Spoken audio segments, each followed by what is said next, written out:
에베소서 6장에 기록된 이 말씀을 통해서 하나님께서 주시는 은혜를 우리가 함께 나누기를 원합니다. 바울은 이 에베소서 말씀을 통해 이 교회론에 대한 이야기를 계속하고 있습니다. 에베소서 5장과 6장에 걸쳐서 이 교회 공동체가 세상 속에서 가정생활과 사회생활을 할 때 어떤 삶을 살아야 할 것인가, 그 원리를 설명을 하고 있습니다.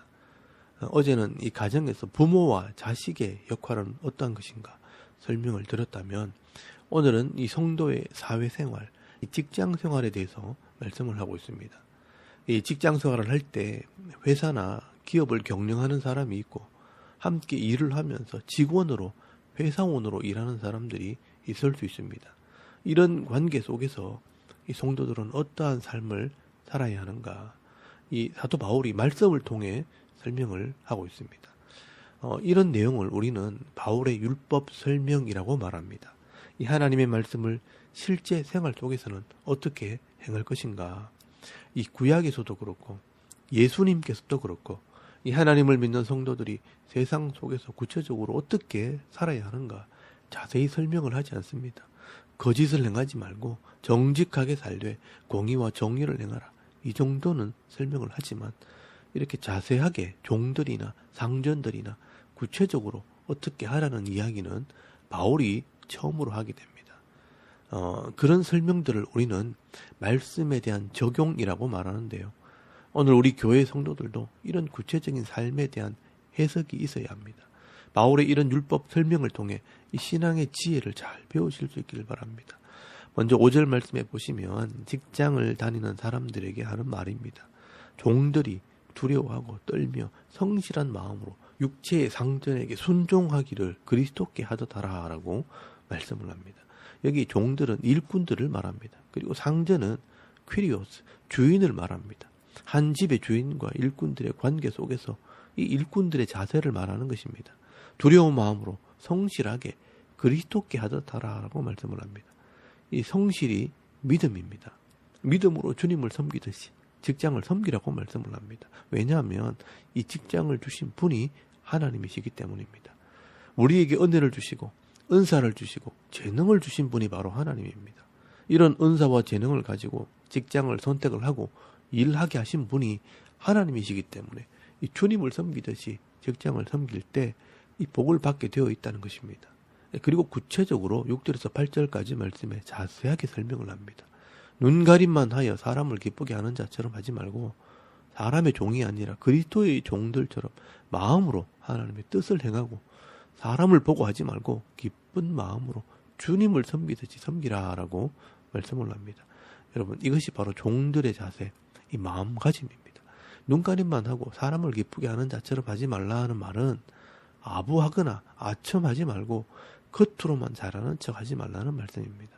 이 직장에서 일을 할 수 있도록 은혜와 은사와 재능을 주신 분이 하나님입니다. 그렇기 때문에 사람에게 잘 보이려고 직장생활을 하는 것이 아니라 하나님을 섬기듯이 이 직장생활을 해야 한다는 것입니다. 그러므로 내가 이 직장을 다니는 한 계약한 시간 안에서는요, 내가 최선을 다해야 하는 것입니다.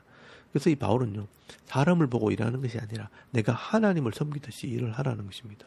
그래서 죽게 하듯 하고 하나님의 뜻을 행하고 기쁜 마음으로 하라라고 말씀을 합니다. 여러분, 이것이 바로 성도의 자세입니다. 이렇게 할 때 하나님께서 빼앗기지 않는 이 정당한 복을 주신다는 것입니다.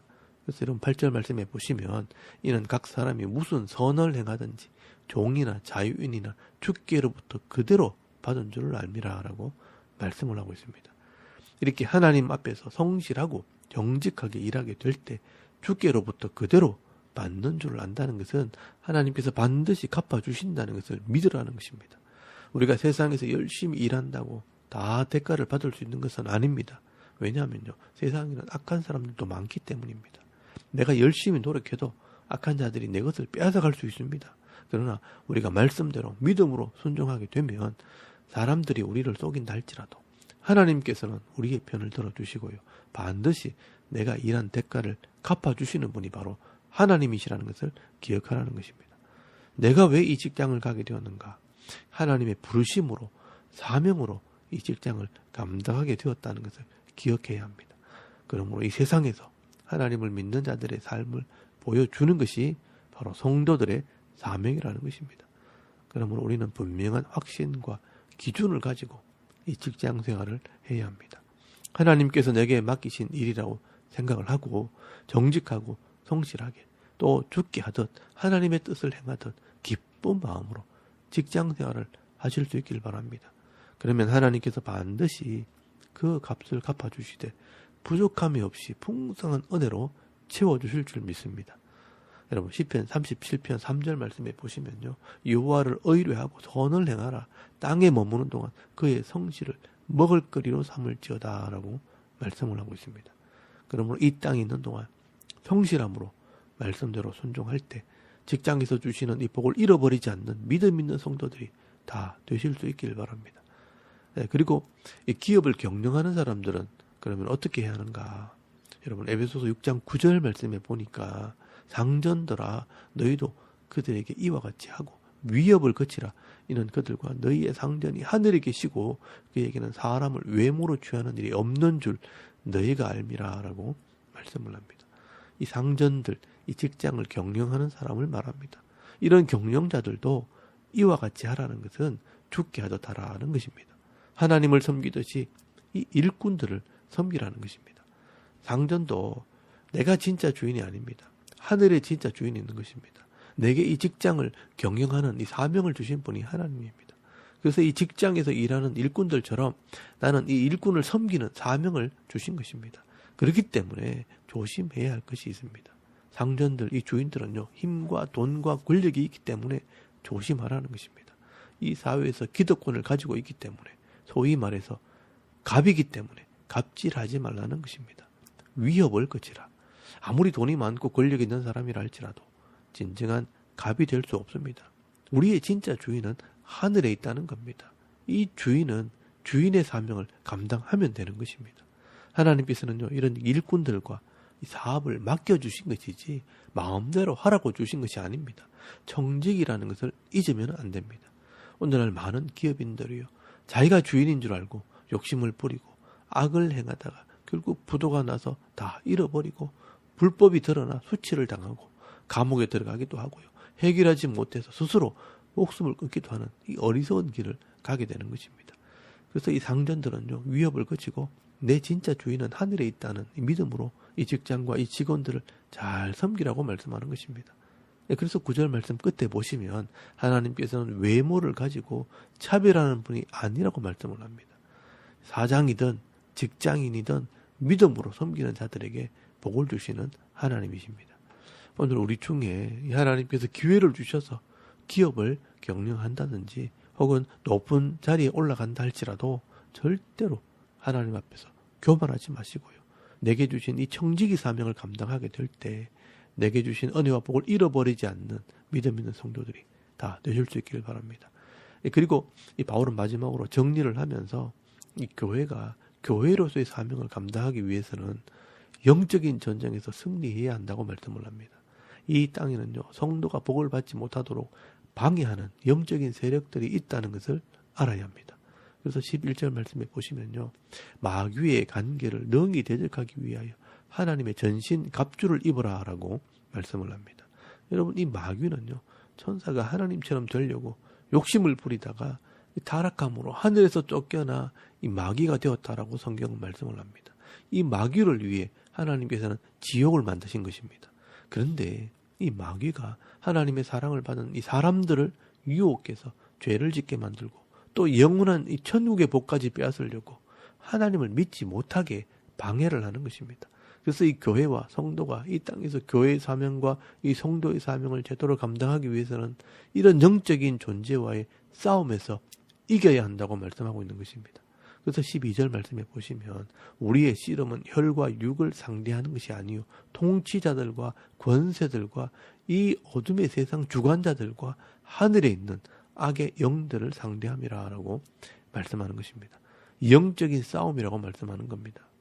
우리의 싸움은 혈과 육을 상대하는 것이 아니라 어둠의 세상 주관자들과 하늘에 있는 악의 영들을 상대하는 것이라 라고 말씀을 합니다.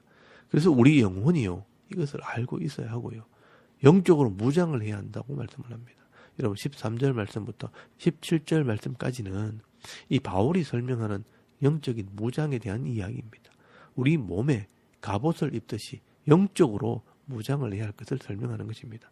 14절 말씀부터 설명을 합니다. 진리로 허리에 띠를 띠고 의에 호심경을 붙이고 라고 말씀을 합니다. 이 허리에 힘이 있어야 사람이 설 수 있듯이 우리 영혼의 진리가 우리의 힘이 된다는 것입니다. 그리고 가슴을 지키는 호심경, 이 갑옷은 의의 호심경입니다. 이 의는 바로 예수 그리스도를 상징하는 것입니다. 우리는 죄인이지만 예수의 십자가를 믿을 때 우리를 의롭게 여겨주신다는 것입니다. 그리고 15절 말씀에는 복음이 준비한 것으로 신을 신으라 라고 말씀을 합니다. 우리가 발로 다니고 움직이는 것이 복음을 전하는 삶이 되어야 한다는 것을 말씀합니다. 또 16절 말씀에는 이 믿음의 방패를 가지고 이 악한 자의 불화살을 소멸해야 한다라고 말씀을 합니다. 이 사탄이 수없이 우리를 공격하고 마음에 불을 지르고 분을 내게 만들 때 예수를 믿는 믿음과 이 말씀을 믿는 믿음으로 막아내고 견뎌야 한다라고 말씀을 합니다. 그리고 17절 말씀에 구원의 투구와 성령의 검 곧 하나님의 말씀을 가지라고 말씀을 합니다. 여러분, 이 사람이 머리를 다치면 치명상을 입게 되듯이 이 구원에 대한 확신이 없게 되면 하나님의 나라에 들어갈 수 없다는 것입니다. 그래서 이 구원의 투구를 써야 하고 또 이 사탄을 공격하기 위해서는 이 성령의 칼, 하나님 말씀으로 훈련되어야 합니다. 칼이 무디면 적을 죽일 수 없고요. 칼이 작으면 맞서 싸울 수 없듯이 이 하나님 말씀 전체를 잘 배우고 깨달아서 능숙하게 사용하게 될 때 이 적의 공격을 막기도 하고 적을 공격함으로 이길 수 있다는 것입니다. 그리고 18절 말씀에 이것을 위해 하나님께 맡기고 기도하라고 말씀을 합니다. 여러분 18절 말씀에 보시면 기도와 간구를 하고 항상 성령 안에서 기도하고 이를 위하여 깨어 구하기를 항상 힘쓰며 여러 성도를 위해 구하라 라고 말씀을 합니다. 이 기도를 강조하고 있는 것입니다. 그리고 19절 말씀에 바울을 위해 이 말씀을 전한 자를 위해 기도하라고 말씀을 합니다. 여러분 이것을 바울은 우리의 영혼을 지키는 전신갑주라고 말씀을 합니다. 당시에 이 바울은 로마 감옥에 있으면서 세계를 지배하고 있는 이 로마의 군인들의 이 무장한 모습을 보면서 영적인 무장에 대해서 생각을 했던 것 같습니다. 그런데 중요한 것은요, 아무리 무장을 잘해도 훈련을 잘 받아야 합니다. 군인들도 이 총칼로 무장만 하는 것뿐 아니라 끊임없이 단련하고 훈련을 합니다. 그래야 언제든지 적들이 달려들어도 이길 수 있는 것입니다. 그래서 이 성도들도요, 영적으로 깨어있을 뿐 아니라 이 하나님 말씀으로 잘 훈련을 받아야 합니다. 결국 이 핵심은 하나님의 뜻을 이해하고 성령의 충만함을 받아라는 것입니다. 여기에 모든 것이 걸려 있습니다. 여러분 이 에베소 5장 17절에서 18절까지 말씀이 이 모든 교회의 사명 또 성도의 사명을 감당하는 열쇠가 되는 말씀입니다. 그러므로 어리석은 자가 되지 말고 오직 주의 뜻이 무엇인가 이해하라. 술 취하지 말라. 이는 방탕한 것이니 오직 성령의 충만함을 받으라라고 말씀을 합니다. 교회를 섬길 때도 이 성령이 하나 되게 하신 것을 힘써 지켜야 합니다. 하나님을 본받기 위해서도 성령의 충만함을 받아야 합니다. 영적인 무장을 하고 사탄을 공격할 때도 성령의 검, 이 하나님 말씀으로 공격을 해야 하는 것입니다. 기도할 때도 성령 안에서 깨어서 기도해야 하는 것입니다. 그러므로 이 성령을 통해 우리 인격이 껴있고 잘 훈련된 사람은 교회에서도 성숙한 신앙생활을 하고요. 가정에서도 좋은 아내와 남편으로, 좋은 부모와 자녀로 섬기고 또 직장에서도 좋은 부하 직원으로, 상사로, 경영자로 섬기게 되는 것입니다. 우리 각 사람이 세상에 여러 가지 일을 하면서 이 모든 일을 잘 감당할 수 있는 이 핵심은 하나님 말씀을 통해 성령의 충만함을 받는 것입니다. 이런 성령의 충만함으로 영적인 무장을 하게 되면 진리의 띠를 띠고 의의 흉패를 붙이고 구원의 투구를 쓰고 복음의 신을 신고 믿음의 방패를 들고 성령의 검, 이 하나님 말씀을 가지고 이 마귀의 권세를 이기고 승리하는 삶을 살게 될 줄 믿습니다. 오늘도 이 에베소서 말씀을 정리하면서 결국 이 바울은 이 하나님 말씀을 통해 성령의 충만함을 받게 될 때 교회를 교회되게 하고 성도를 성도답게 만든다고 말씀하고 있는 것입니다. 오늘 저와 여러분이 이 하나님 말씀을 통해 영적으로 잘 훈련된 군사가 되어서 교회에서나 가정에서나 직장에서나 이 하나님 나라의 복을 받아 누리시고 또 영적인 싸움에서도 늘 승리하는 삶을 살아가는 하나님의 백성들이 다 되실 수 있기를 주의 이름으로 축원합니다. 아멘. 우리 잠깐 기도드리겠습니다. 오늘도 영적인 무장을 통해 마귀의 권세를 이기고 내 삶 속에서 늘 승리하는 삶, 찬송하는 삶을 살게 하옵소서. 또 나라와 이 민족과 섬기는 교회와 여러분의 가정과 자녀들을 위해서 또 개인의 기도 제목을 따라 기도하고 오늘 하루 삶을 또 시작할 수 있기를 바랍니다. 다 같이 우리 하나님께 한번 기도드리겠습니다. 살아계신 하나님, 은혜를 참 감사합니다. 오늘 이 아침에 우리가 하나님을 먼저 예배하게 하시고